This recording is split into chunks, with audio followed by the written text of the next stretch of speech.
নমস্কার, আমি রনিতা। নমস্কার, আমি সহেলি। আমাদের এই রবিবারের বিশেষ আড্ডা পর্বে আজকে আমরা এমন একজন কবিকে নিয়ে কথা বলবো, যিনি শুধু কবিতা লেখেননি, তার লেখায় সাধারণ মানুষের মধ্যে জাগিয়ে তুলেছেন প্রেম, সাহস আর প্রতিবাদ করার ক্ষমতা। তিনি আর কেউ নন, আমাদের সকলের প্রিয় বিদ্রোহী কবি কাজী নজরুল ইসলাম। কে এই কবি কাজী নজরুল ইসলাম? এই প্রশ্নটা আসার কোনো জায়গাই নেই। তবু বলি, আমাদের বাংলা সাহিত্য যখন এক অন্য ধারায় প্রবাহিত হচ্ছিল, ঠিক সেই মুহূর্তে বজ্রকণ্ঠে এক তরুণ কবির আবির্ভাব হয়। তিনি বলেছিলেন, বলবীর আমি চির উন্নত শির। আর ঠিক তখন থেকেই আমাদের বাংলা সাহিত্য পেয়ে গেল তার বিদ্রোহী কবিকে। আচ্ছা, আমরা সবাই তাকে বিদ্রোহী কবি বলি, কিন্তু কেন?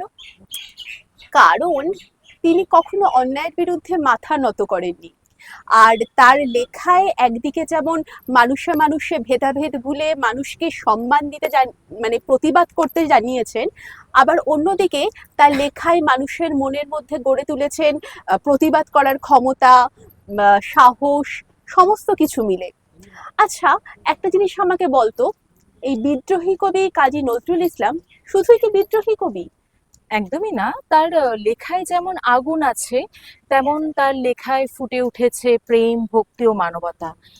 তিনি যেমন শ্যামা সঙ্গীতও লিখেছেন, তেমন রচনা করেছেন ইসলামিক গানও। আসলে কি বলতো, তিনি মানুষকে বিভক্ত নয়, এক করতে চেয়েছিলেন। একদমই ঠিক বলেছিস। কবির লেখায় একদিকে যেমন আমরা দেখি যে মানুষ ধর্মে ধর্মে বিভেদ ভুলে মানুষকে মানুষ ভাবে ভাবতে শিখিয়েছেন, সেই শিক্ষাটা যেমন তার লেখা থেকে পাই, তেমনি আরেকদিকে কবির লেখায় হিন্দু মুসলমান যে ধর্মের বিভেদ, সেটাও কবি কোথাও মিটিয়ে দিয়ে সাম্যের বাণী শুনিয়েছেন তিনি। যেমন তার ওই লেখাটায় মোরা এক বৃন্তে দুটি কুসুম, হিন্দু মুসলমান, মুসলিম তার নয়ন মণি, হিন্দু তাহার প্রাণ। একদমই। তাছাড়াও কবিদের শুধু মানে কবি যে শুধু বড়দের জন্যই কবিতা লিখে গেছেন তা নয়, তিনি ছোটদের জন্যও লিখেছেন প্রচুর কবিতা। আর নজরুল শুধু কবিই নন, তিনি হচ্ছেন আহ ওই লড়াই করে ঘুরে দাঁড়ানোর এক প্রেরণা। একদম আর একদম। কি বলুন তো, মানে আমরা কবিকে নিয়ে যতই বলবো না কেন, ততটাই কিন্তু কম পড়বে। আর আমরা সবে পার করলাম কবির জন্ম জয়ন্তী, তাই আমাদের আনকাট আড্ডার আজকের এই পর্বে রইল কবির দুটি কবিতা।